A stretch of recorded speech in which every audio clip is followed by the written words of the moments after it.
сафари муҳаммадхоҷа яъқубов ба амрико. тамрини ӯ бо яке аз мураббиҳои машҳури амрикоӣ.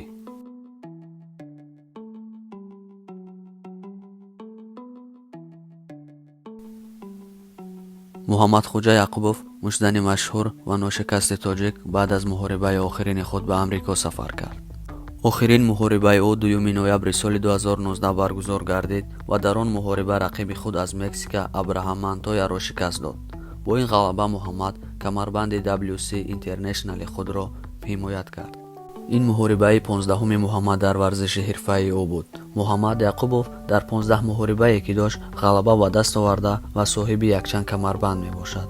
ӯ қаҳрамони WBC International, WBA Continental, IBF Baltic ва WBO байни ҷавонон мебошад.